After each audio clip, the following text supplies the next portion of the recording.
Welcome to the Gregarious Mammal Podcast. This is one final episode clearing our interview backlog before we get onto our new format with our next episodes, and we have the next two in planning already. So I hope you enjoy this interview with Peter Harris from Resonate, where we talk tech cooperatives, blockchain, music, creativity, and much, much more. If you enjoy what you hear, please visit gregariousmammal.com/podcast for previous episodes and gregariousmammal.com/support to give us a donation, buy some merchandise, or just say you love what we're doing. So for now, this is Chris at Chris Chinch on Twitter, and enjoy the interview. So next I'm joined by Peter from Resonate. Peter, maybe tell us all a little bit about yourself and Resonate and what you're trying to do. Okay, so I'm basically a web developer and also have a background in music. Played in bands, did a little DJing, produced electronica. And so the idea of what comes next for music has always been a prime obsession of mine since the late 90s, as we saw the arrival of Napster kind of change everything. And it just was something that never left me and always kind of stewing on in the back of my mind. So anytime I try out both a service from the point of view of a music maker as well as a consumer, I always felt like there was something lacking from what I was using, and I just never got over that sensation. And then there was a really big shift around the summer of 2014 when I discovered Ethereum, and that's kind of when something started to percolate that, wow, maybe there was a new way of doing all of this based on these new decentralized technologies that were emerging. And the rest, they say, is history. Sure. So as far as I can understand from the presentation I saw you do before, it's a streaming service, but a streaming service with a difference. Firstly, the way that you pay the artists and the way that consumers pay for the music, but also the way that you're managing that. Yeah, so I kind of started off this project looking at things from a social, political, economic point of view, in that having watched the rise of the .com, the original .com bubble, and then seeing all of the silos that have been created, like, Facebook, Apple, Google, et cetera. I was looking at business structures and thinking about how to do things differently, because there's the big problem that happens when you've got a corporate model, of course, is that they make decisions for the benefit of shareholders and not the benefit of the people who create all of the content. Yeah. So I was really super focused on that to start, but then it was clear that after really doing a lot of research around the way that all the other services are kind of based in terms of their pricing schemes, that also needed to have a reboot. Yeah. And so that's where the stream to own model came out. It was looking at the problems inherent with the current streaming model. It sort of, on a surface view, looks like it's working. It's led to increase in overall profits in the music industry after having suffered for so long in the last 10 or 15 years. Has been steep declines since the arrival of Napster. So there's been this uptick, but if you really do the math, it doesn't work. And the best example of that is that if you're as I was saying, there's been a slight increase in profits recently due to streaming. When you look at the math and actually dig into it and the details, it doesn't really work. And the best metric that you can look at is that if you're a completely independent artist, meaning you're not on a label, you have to, or your fans have to stream a song 150 times on Spotify to equal the price of a download. And there are very, very few fans that ever reach that level of fanaticism, and so it just doesn't really work in terms of trying to compare it to the way things were with either downloads or physical sales. And so that's where looking at a new way to do payments and plays and everything really is helpful. And so what Stream to Own does is we break away from the subscription model, which is the big cause of the problem with like real low payments or real low stream rates and all that, and also an unfair distribution of streaming per stream payments.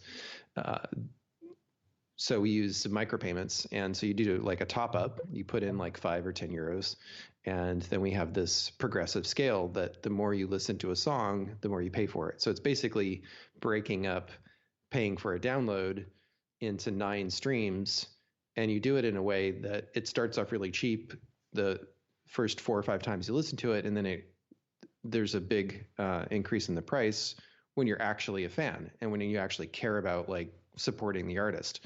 So you get to do music discovery on the cheap. But when you convert to becoming a real fan of somebody and like, wow, I really love this track. Now I want to know who the artist is and now I want to support them because I want more music from them. And this is the kind of the phenomenon that I think was really missing from the way that all the systems have been designed, all the services have been built, since everything went digital, is that there hasn't been something that's really tried to have an economic model, a technical model, et cetera, that's tied to that human phenomenon. Sure. And I mean, this actually does that. One of the other things that interested me with what you're doing, aside from the technology, is actually we come from slightly similar backgrounds. I did a computer science degree, and then in my last year, I actually joined a band in the UK. So this is early 2000s, slightly, maybe a couple of years later than when you said you started playing. So this was in Europe anyway, the peak of Napster in its original form, and MySpace for music distribution, but still at that point where the industry was suffering because of it, but hadn't figured out how to take advantage of it yet. And actually, from my own personal experience as a musician, that we did all right. We never made hardly any money from physical sales anyway, and as it has been through most of the 2000s, you made money from royalties, performance royalties, from playing, etc. And from our perspective, we always kind of felt like Napster was free advertising. We had kids in places that our albums were never going to be released in, able to listen to the music, and would get in touch and say, hey, if you ever come here, I'll come and see your show. If you ever release an album here, I'll buy it. It actually felt like, from an artist perspective, a great way to engage with and do what you want to do as an artist. And when I look at my royalty statements now, I mean, obviously this is a bit later, but yeah, the income from the streaming service is in multitudes, but it's tiny each time, and it doesn't add up to much. I've always been a little uncertain how it even works, to be perfectly honest with you. So yeah, I kind of have been on that journey with you from different perspectives as well. Yeah, and I think that there's lots of different ways of looking at it, and what you described is a common story of what happened sort of in the early 2000s. Is that on the one side, positively, you've got the democratization of distribution that occurred, and what that meant is that you didn't have to go through the normal channels of trying to get your stuff on the radio, or maybe hashing it out in just real underground clubs and through the underground distribution networks that happen through retail. You had this suddenly you had this opportunity, like you described, for people to discover you. And so that is the positive side of the internet and what's happened with music. But it's that there weren't the industry responded so poorly, so terribly to the arrival of this new age that it really delayed for about 10 years the ability to look at how it could be used to our advantage. And so Spotify came along to kind of, and the reason why they were successful convincing the major labels is that they had been battered around for almost 10 years, and they were desperate to finally try something else, because torrents and everything was such a disaster, that they were just really willing to jump in on it and maybe not really look at the long-term implications. And I think everyone's been focused on, oh, when it reaches like really mass adoption, then it's going to work out and then it's going to lift all the boats. But I don't think anyone's actually questioned the underlying logic of, is this a sustainable system for artists? And so this is why we're looking at not just streaming. We use the hashtag beyond streaming, because we're thinking about also is like, what are all the different ways that someone's music is distributed other than, just clicking play in an app? Where else does it go? What are all the other things that are connected to their career? Whether it's just the kind of obvious things about ticketing and merchandise, but maybe it's new technologies like VR and AR, or 360 video. There's going to be so many different things emerging in the coming years. And the overarching statement, I think what we're making is that, we're going to go beyond streaming and offer in all these other things, but you have to kind of look at, I think, the bigger dynamics at play, which is that kind of socio-political thing of saying that, we're kind of headed for some really maybe scary kind of developments in that we're going to end up with a few massive mega corporations basically in charge of all distribution on the planet. And it's going to be an access model, not an ownership model. And I find it personally quite disturbing that we're going to end up with, I sometimes refer to them as ARS, Amazon, Alphabet, Apple. There's a lot of A's Spotify. in there. It's ass, arse. I want to put the arse down. Maybe the arse. Well, they're gone. So yeah, maybe the arse stands for resonate. But yeah, it's a bit disturbing, I think, because there's been a lot of rumors around Apple is going to drop iTunes and they're going to go streaming only. The Spotify business model is all about IPO. It's actually not about making money. It's actually music, something I find interesting about bizarre. Spotify, despite the criticisms of them. Of course, they're not even doing that well themselves. It's it's always an ironic one, really. Well, let's actually just purely out of just to kind of deal with the sort of the reasons for being first before we move on to technology and other aspects. So, for example, you get the general impression that at least for now you're offering at independent artists largely. But say, for example, let's go crazy. Let's think crazy.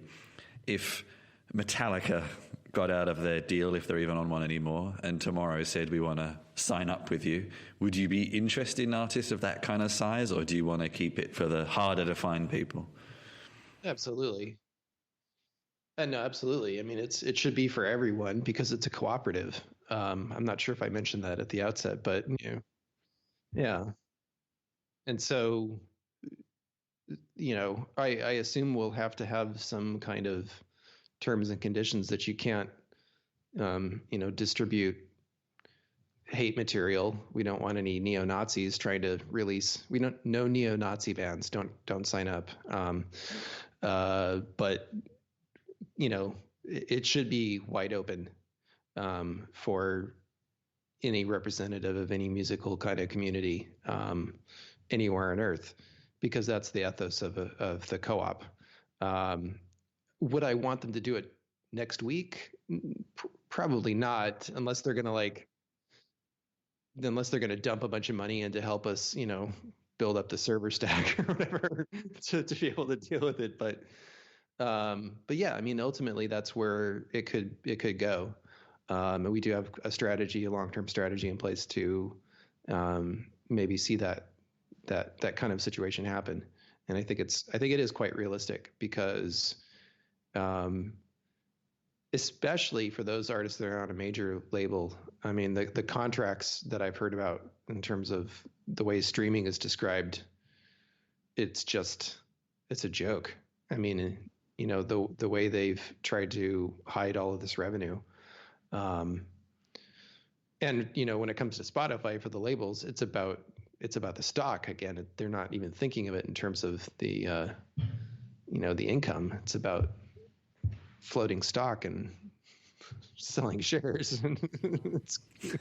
Saying stock in reference to Metallica is funny if you've ever seen that film they made, because that phrase is used a lot. Anyway, in some kind of monster, they're constantly using this phrase of stock. It's too stock, that guitar solo.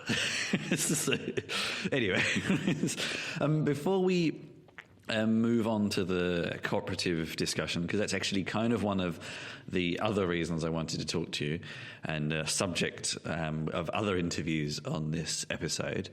Let's talk a little bit about the technology. I saw you speak at a blockchain meetup. I am super interested in blockchain and always have been. I was a very early user and winner as well from Bitcoin.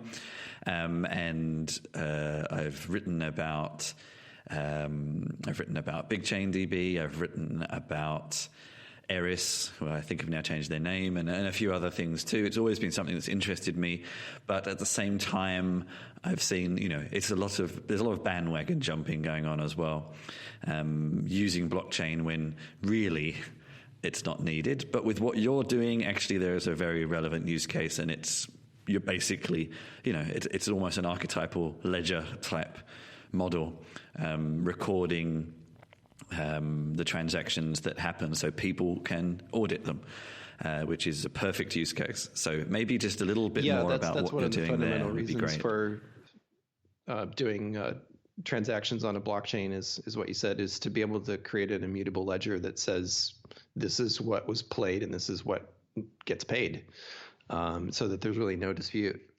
And if you look at the Spotify website, I think it's spotifyartist.com, they quote their average rate is 0.006 to 0.0084. And it's like, so why does it vary? And what are the calculations that lead to this? You'll never find out, because it is a complex mess. And I don't think it's that they're necessarily evil. It's that they're reconciling the fact that they have these wildly different usage patterns and a fixed price. And so it's going to end up being crazy complex. And it's also, they've got two models. They've got a free model and a premium model. And so trying to do all that math, you end up with these various rates. But for us, we've got a fixed price. And so those transactions can get written into a blockchain, and will be no disputing what was played and what gets paid.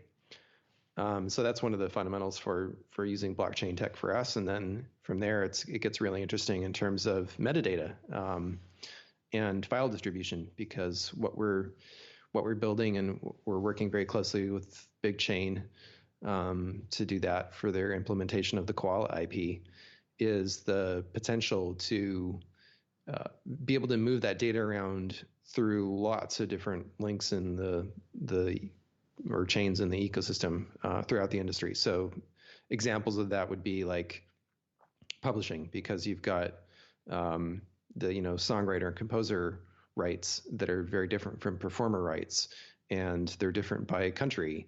And it's different by context, whether it's that you write a song and then somebody performs a cover of it, and then that cover blows up and ends up selling 2 million records. That's one type of right.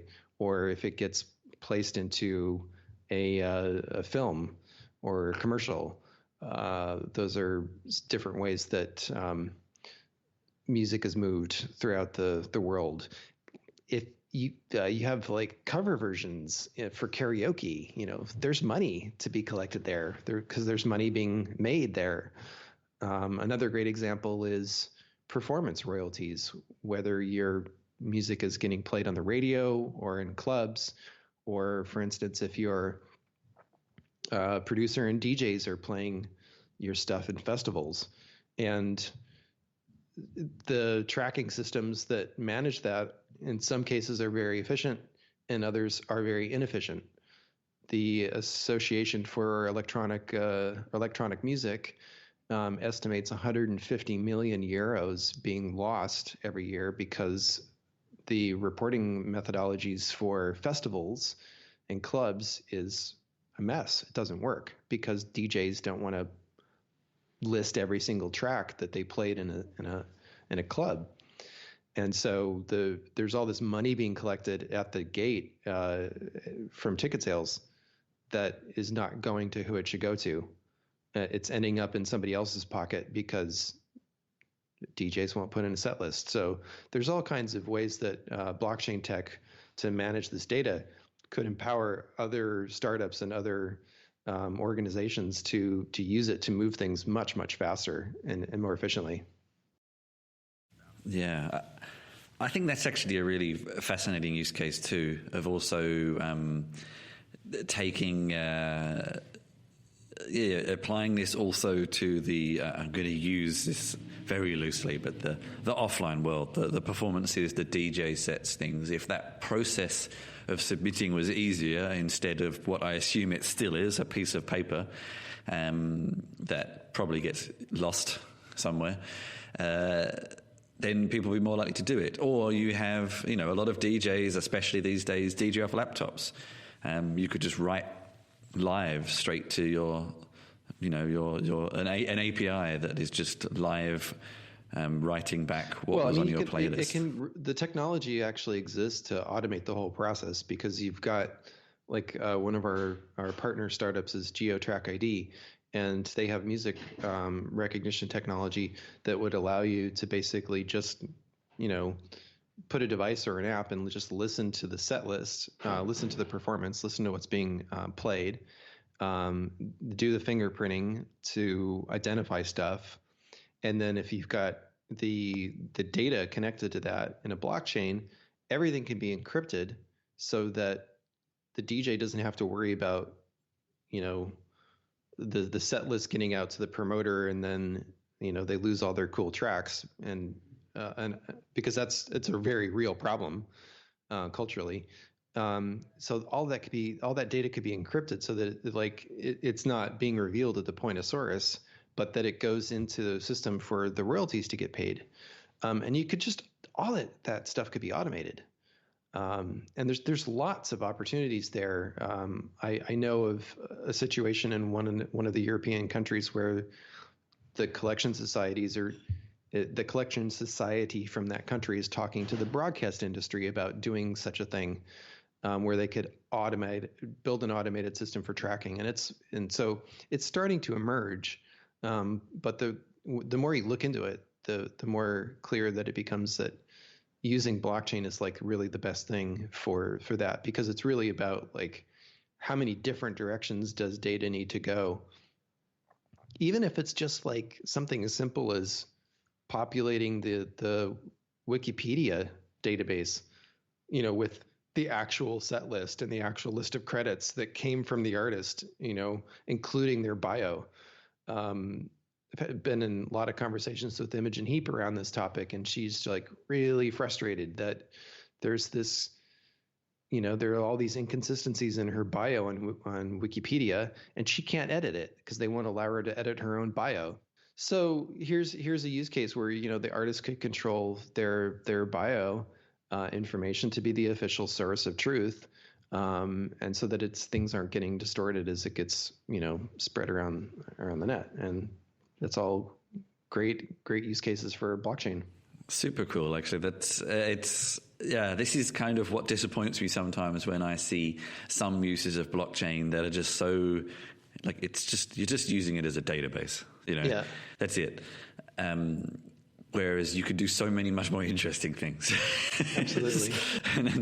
and yeah, it was an award ceremony I went to here in Berlin last year, some point, and I asked this question to everybody on the pitching is like, why are you using blockchain? And I could literally only two of them really needed it.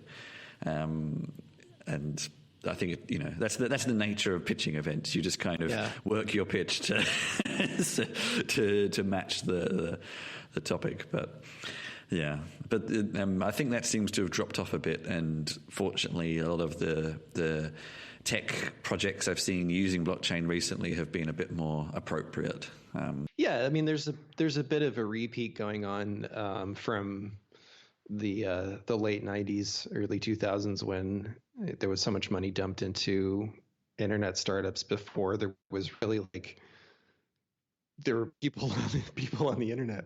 No, I worked in that industry and got burnt by the first bubble. So I remember.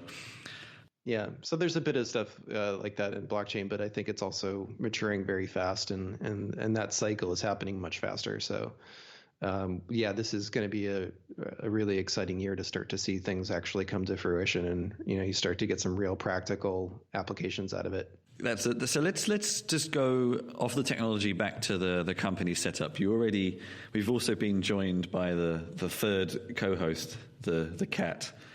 But she's not going to say very much, I don't think. So, the cooperative model you're using. So, actually, interestingly, both Kate and I, the other host of the podcast, used to run a social enterprise together in Australia. And at the time, and I'm not sure if it was Australia specific, if co-ops are just popular in Australia, or it was just the time, I'm not sure. But there was quite a lot of cooperatives, especially in the social enterprise space. And especially in the sort of social enterprise space, and it was something that we looked at. We didn't actually run our organization that way, but we knew lots of other people who did. And then it hadn't really. I knew of a few web agencies that ran in a similar way, a kind of fee-for-service work.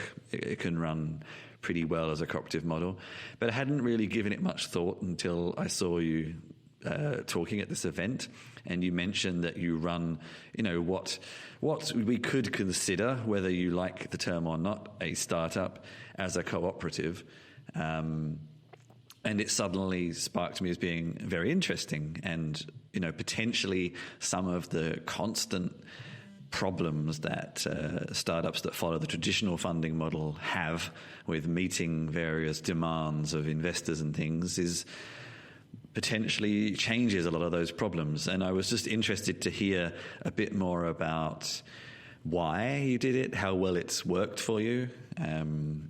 Is it an idea you recommend to other people, etc.? Yeah, I had the idea around mid 2015. That's when it was basically because I had been following the tech scene for so long and had seen so many situations kind of rise up and see what the dark side of venture capital was, and how it could really shift the way that services develop and operate.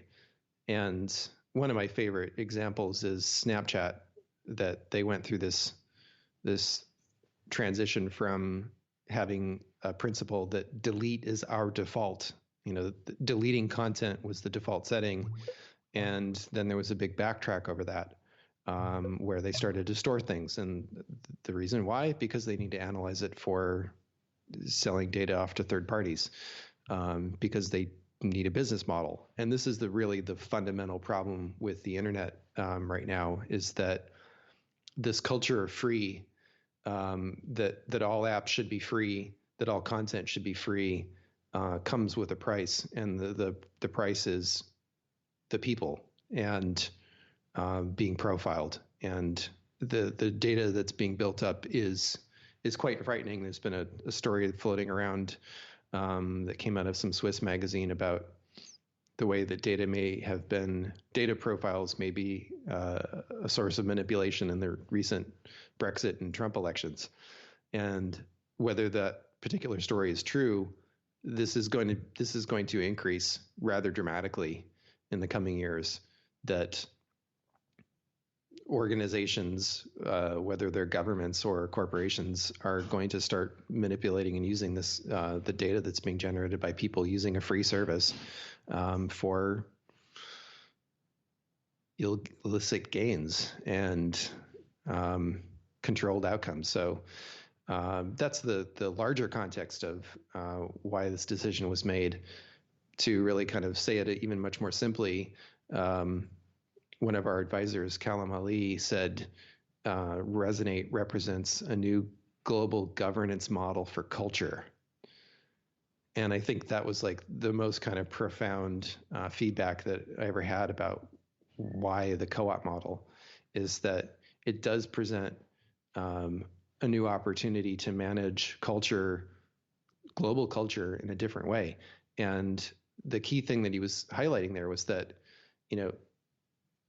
digital is global by default. It's just automatic because there are no borders on the internet, and content just moves where it moves.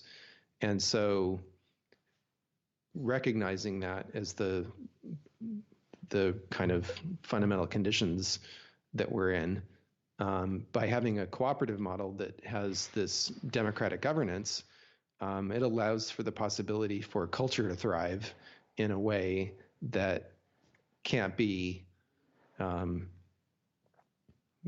modified or steered or manipulated or whatever by the needs of shareholders and investors, because that's just inevitable. It's the structure of the corporation that you have to return value to shareholders above all other considerations, because it's in the charter. And yeah, we really need to change those laws across the board, because we're going to see some rather dramatic sea level rise in the coming decades thanks to that business structure. I mean, it's why climate change is still being talked about, because you've got these multi-trillion-dollar industries that are corporations that are that have been steering people away from the science for the better part of 2 decades. And so sorry, that was a weird segue, but it just reveals the point about how really far off of the course of we can get in terms of things going bad, I guess the way you want to say it. We could have stopped climate change 2 decades ago if it hadn't been for ExxonMobil. And the way that these for-profit motivations override every other concern.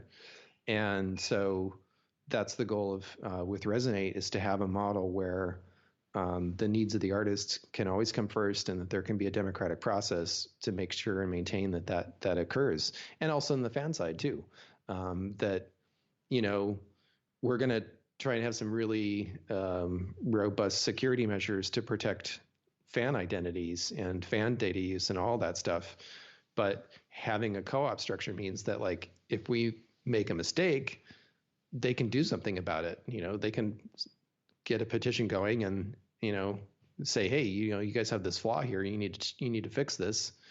And they're would be pushing that out from the point of view as co-owners, because they are. So this has always been one of the criticisms of the cooperative model, is that it introduces potentially some extra kind of bureaucratic overhead.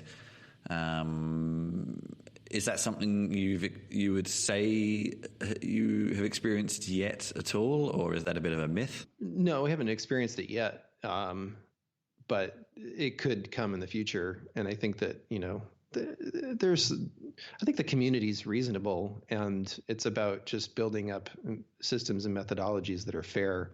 And we're going to stumble with it. It's not going to be easy. I mean, we're certainly trying something that hasn't been done before. I mean, cooperatives are very, very successful. Whether it's, you're just running a cleaning service in your neighborhood, or whether you're like Mondragon in Spain, who's worth $5 billion, and they exist in every single sector across the entire economy. So it can be very, very large. What hasn't really been done before is to try to do something global. So I know we're going to make some mistakes, and we're going to have to learn from it. But I think that when you think of what the contrast is, it just doesn't compare. I mean, I know there are tens of thousands of musicians who were totally burned when SoundCloud changed their terms around how much content you could have in their account. And, because they had to find a business model and they had to start earning some money, and they're having pressure from their investors to do that. And the people that are using the service, or the people who are supplying all the content, really don't have they don't have a voice. They don't have a seat at the table. Are there any other, setting aside the agencies, because that's one place where I think you do see cooperatives more, especially strangely in France, is another country where I seem to come across a lot of cooperatives. Are there any other people in the tech space doing a kind of more direct product/service with the cooperative model like you guys? Yeah, I mean, that was the really kind of fun thing that happened in 2015, was discovering that there was this whole emerging movement, hashtag platform co-op, that came out, and that there was the first conference in New York it was November 2015, around the topic, and it's starting to spread. There's a big platform co-op conference going on in England like right now. And there's another one coming up in, I think, Brussels in March. So it's starting to spread, the idea that we should be owning the platforms that we use. There's a hashtag Buy Twitter campaign that's going on right now, because Twitter's kind of in trouble, and so why shouldn't the users buy it? Why shouldn't the people that use Twitter own it? Yeah. Actually, that's not a bad idea. I don't know how I've missed some of these things. I think this is the interesting thing. Like, I've been to a couple of events that sort of move around this space. Like, there's a big one in Paris, WeShare, and a couple of also Degrowth in Leipzig a couple of years ago. This sort of. But I don't know. I never heard people talking directly in this more tech space so much. And interestingly, the mainstream tech media doesn't seem to cover it that much. It's really new. Yeah, it's very, very new, and there's going to have to be a standout success, because there is it's very, very challenging. I think that, for what Resonate's doing, it's the only model. I'm 110% convinced of that we need to have the cooperative model to protect culture. But it's super, super challenging, because, I mean, tech startups have been financed by VCs for a reason. It's because they've got access to scads and scads of capital, and they can, this general model of fund 100 companies, 99 will fail and one will be incredibly successful, has kind of worked. It's not egalitarian, and it creates long-term problems. And so we need to find different solutions. So I think it's going to take, maybe by the end of this year, if there's been a couple of successes, it'll start to show up in the tech blogs and stuff, that they'll start talking about it. Well, I'm going to start talking about it some more. I find a lot of the governance possibilities that have been made possible by blockchain. And not saying that the governance framework is anything new, but things like blockchain make it easier to kind of manage. It's super interesting, and it's happening in various spaces at various levels, and it's something I find one of the most fascinating things happening right now, and one with the most potential to help with other problems. Yeah, absolutely. Yeah, because when there's we find the sweet spot between the platform co-op concept and the DAO, a distributed autonomous organization, then things are going to really take off, because that's when the real power in this will occur. The first experiment with the DAO, obviously a technical failure, kind of close, did put too much power into people with more coin in the community.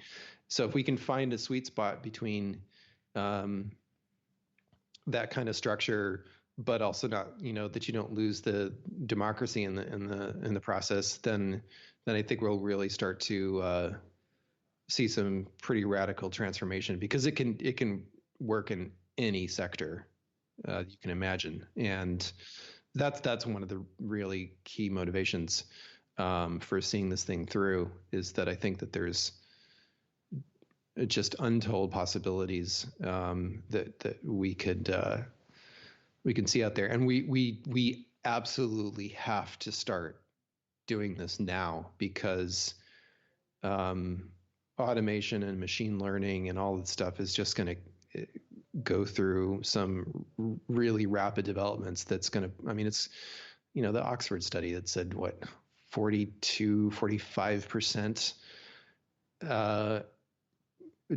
economic displacement within 20 years. Heard something really interesting that came out of all this noise about Trump, was that the jobs didn't go to China. The jobs went to automation. Yep. If you look at the manufacturing stuff, I never knew that. I always thought it really was that, because you see all these pictures of 10,000 workers on a Chinese factory floor and stuff. And it made it really seem like, wow, that's what happened. But it actually didn't. It happened because of technology. And that's going to just run like a wildfire through every sector. And so being able to create DAOs and being able to really make ownership central to new economic developments and paradigms is just critical. Otherwise,